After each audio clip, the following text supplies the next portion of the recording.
Some monster news in the last few weeks with the new Defender out. What are your thoughts?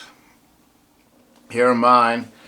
Replacing the bulletproof, or in terms of build quality, the 1900. In terms of reliability, a few question marks, but it had become an iconic car over the years. Quite a trendy, popular car with young people. I've seen it in a few hip-hop videos, so it had quite a bit of kudos already. It would have to have that kind of kudos to keep it in production, the same car for 30-40 years. Why they decided to change it? Well, if you look at the general direction which Land Rover is going, and Range Rover, they've watered down all of their cars. They're all really city slickers. They're trying to compete in that BMW, Mercedes-Benz, Jaguar, upper Mercedes, in that upper luxury market, and not so much pure off-roaders. And this new Defender is moving, I hate to say it, away from a pure off-roader into something that's going to be palatable for different people. Having said that, it has very good departure angles. In terms of clearance, you get 315 mils of clearance with the air suspension. I think the old Defender was 250 mils, but that was to axle to ground. It looked more than that. You could put really big beefy tires in the old 110, and you could even put 35s on there if you really wanted to. But it was a little bit underpowered for that. 33s would be ideal. It's going to be difficult to get a set of 33s. Will just squeeze on this Defender. You definitely can't get 35s on the new Defender, which is a problem for people who want to do sort of serious mud tracks, Tasmania, those sort of places where you need big tires. I'm not sure how you're going to be. I suppose you could cut into the wheel arches, but do you really want to be cutting into the wheel arches of a monocoque car? I don't know. Air suspension versus coil. It also has a coil option, but you won't get the same ground clearance. Having said that, you could put aftermarket coils and springs on aftermarket to raise the suspension. Which would, if you're going to use this for overlanding, that's the first thing I'd do. Is I'd get the coil version. I'd put bigger old man Emu BP51s, I think, are the best you can get. Something like that. Put a set of. The problem is the smallest rim you can fit on there is an 18-inch. It comes with a standard 18-inch steel rim, which looks really sexy. They had to balance up braking power and towing ability, because if you want to have a 3.5 ton towing capacity, I think it's even got more than 3.5 tons, pushing 4.5 tons, you need big brakes to slow the car down. Hence they couldn't put 16-inch brake calipers on there. So 18 is the smallest you can get, which will limit you on tire selection and profile of your sidewall. So in sand driving, you won't be able to deflate your tires as much, which might be a bit of an issue. Having said that, it's got some of the best traction control in the business, low range gearbox, all that Land Rover technology, so you know it's going to be really good off-road. You're just not going to get the tire on there that you really want. In terms of engines, they got a few options. They got a 2-liter twin turbo 4-cylinder diesel, and then you got the 3-liter turbo diesel, and then you got a 300 kilowatt 3-liter straight 6. I think it's a straight 6 or a V6 turbo petrol. So that, I mean, for people who just want to be showing off and having something fast for around the city, they can go 0 to 106.1 seconds. You get the 3-liter petrol turbo. If you're looking at overlanding, you could get the 2-liter bi-turbo or the 3-liter turbo. I'd be tempted to go for the 3-liter turbo. I think that would probably be the same engine that's in the Disco, which is tried and tested. It's a good engine. I've driven the Discovery 4, and I was impressed with that engine. So you can't go wrong in terms of that. There's also a hybrid option coming overseas, not in South Africa. South Africa is always a little bit backward. So for people who want a slightly greener footprint, the hybrid option is also available.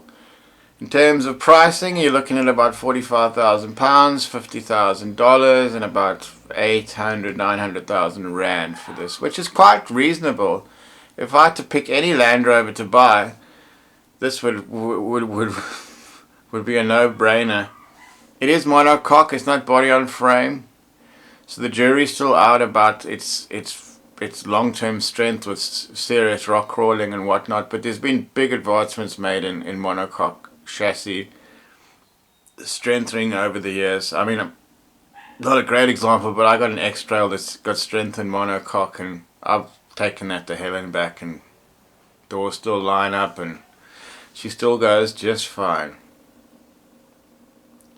In terms of modifications and accessories, you're going to be limited on this. Land Rover has brought out their own range of accessories, but as one other blogger I saw mentioned, they should really leave that to the professionals. I mean, don't make your own tent, don't make your own whatnot. Their core responsibility is making the car. I can see why they want to add accessories. Accessories is a great way of generating extra cash on the side, with it's a very tight market here in this segment. You're up against the Jeep Wrangler, the Toyota Land Cruiser Prado, those sort of cars. So there's a lot of competition in this market, and people like that signature Land Rover stuff. So I can understand why they did it, but the quality there, I'd be tempted to go to specialized vendors for your accessories rather than putting the Land Rover stuff on there. But if you want to have the show, if you want to have the go, just get the Landy stuff. You're not going to go too far wrong with it. I'm sure they haven't sold people down the river too much. In terms of styling and look, I think it's the sort of car that might grow on you. There's a lot of plastic in the front. Will you be able to fit a bull bar on there? I'm not sure. As I said, the interior looks like a Range Rover or Discovery. It's almost quite generic sort of German luxury, which is kind of what you'd expect them to go with. But the long-term longevity of that, all the electronics, the reliability of Land Rover is not great. So going into the bush with a car with one little chip going, and especially with air suspension, the car sits on its wheels and you're going nowhere, and you're only going to be getting out of there with a Land Rover mechanic.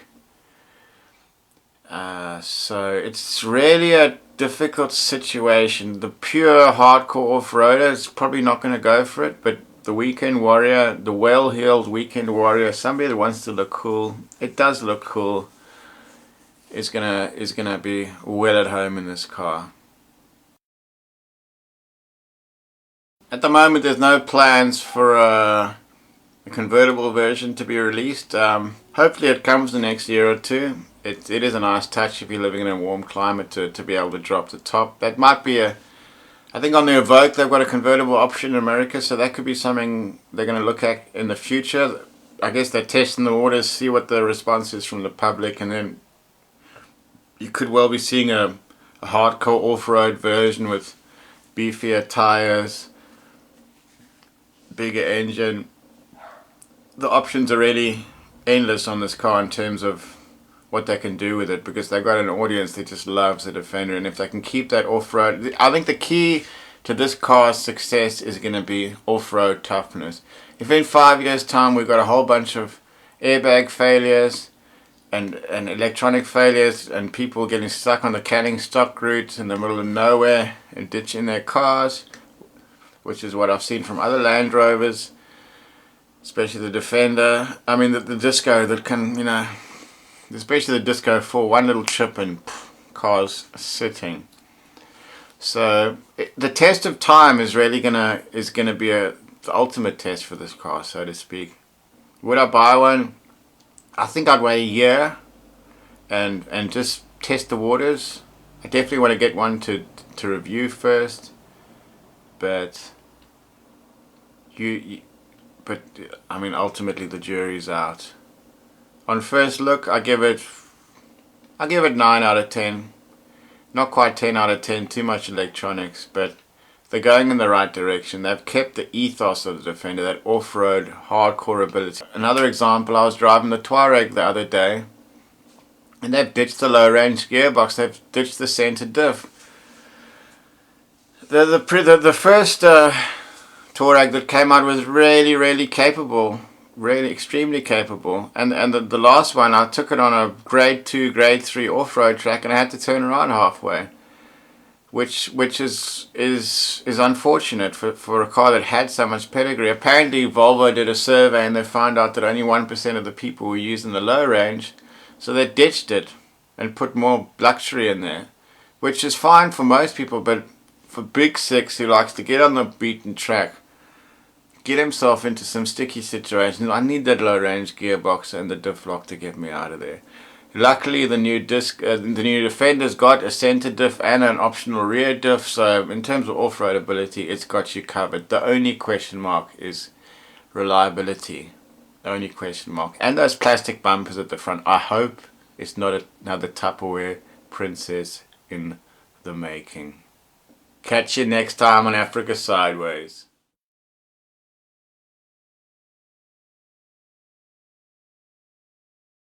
There is a canny resemblance to the first generation Freelander, I must say, especially the front end.